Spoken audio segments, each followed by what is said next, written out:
ಇನ್ನು ಕಾಲ್ತುಳಿತದ ಪ್ರಕರಣಕ್ಕೆ ಸಂಬಂಧಪಟ್ಟಂತೆ ಐಪಿಎಸ್ ಅಧಿಕಾರಿಗಳನ್ನು ಅಮಾನತು ಮಾಡಿತ್ತು ರಾಜ್ಯ ಸರ್ಕಾರ.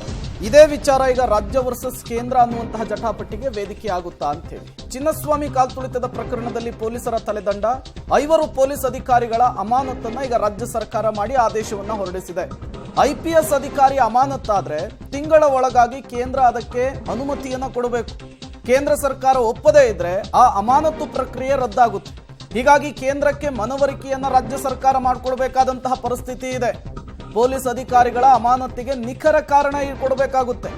ಒಂದು ವೇಳೆ ಕೇಂದ್ರ ಅಂಗೀಕೃತ ಮಾಡಿದ್ರೆ ಅದು ಎಕ್ಸೆಪ್ಟ್ ಆಗುತ್ತೆ, ಇಲ್ಲಾಂದ್ರೆ ಅಮಾನತ್ತಾಗುತ್ತೆ. ಹೀಗಾಗಿ ಅಮಾನತ್ತು ಅಂಗೀಕೃತದ ವಿಚಾರ ಈಗ ಮತ್ತೆ ಕೇಂದ್ರ ವರ್ಸಸ್ ರಾಜ್ಯ ಅನ್ನುವಂತಹ ಜಟಾಪಟಿಗೆ ವೇದಿಕೆಯಾಗುವಂತಹ ಸಾಧ್ಯತೆ ಇದೆ.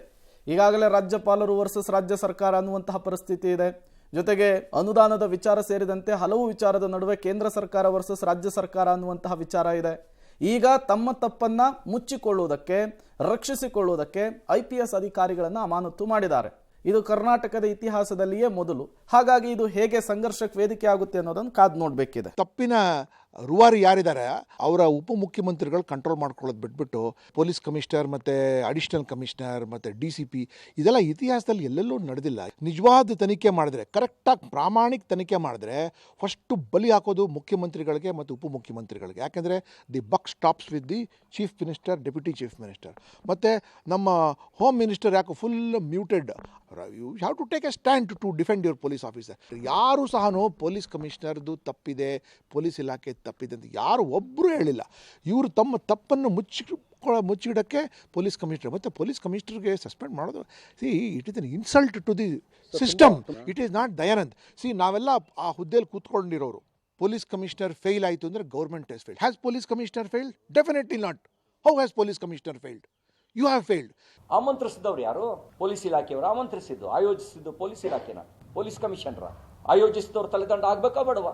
ಅವರ ತಲೆ ಉಳಿಸೋದಕ್ಕೆ ಪೊಲೀಸ್ ಇಲಾಖೆ ಅಧಿಕಾರಿಗಳು ಬಲಿ ತಗೋತೀರಿ ನೀವು. ಮಾಡ್ರಿ ಏನಾಗತ್ತೆ ಅನ್ನುವಂತ ದಿಮಾಕು, ಅಧಿಕಾರದ ಮದ, ದೊಡ್ಡವರ ತಲೆ ಉಳಿಸೋದಕ್ಕೆ ಪಾಪದವರ ತಲೆದಂಡ ಮಾಡಿದ್ದೀರಿ. ನಿಮ್ಮ ಮಕ್ಕಳು ಮೊಮ್ಮಕ್ಕಳು ಸೆಲ್ಫಿ ತಗೊಳಕ್ಕೆ ಕಂಡವರ ಮಕ್ಕಳ ಬಲಿ ತಗೊಂಡ್ರಿ.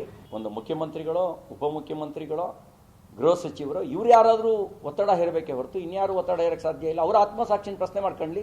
ಫೇಲ್ಯೂರ್ ಇವ್ರದ್ದು.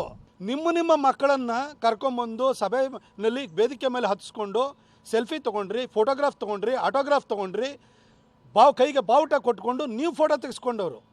ನಿಮ್ಮ ಹಾರಾಟಕ್ಕೆ, ಮೆರೆದಾಟಕ್ಕೆ ವ್ಯವಸ್ಥೆ ಹಾಳಾಗಿ 11 ಜನ ತೀರ್ಕೊಂಡ್ರು.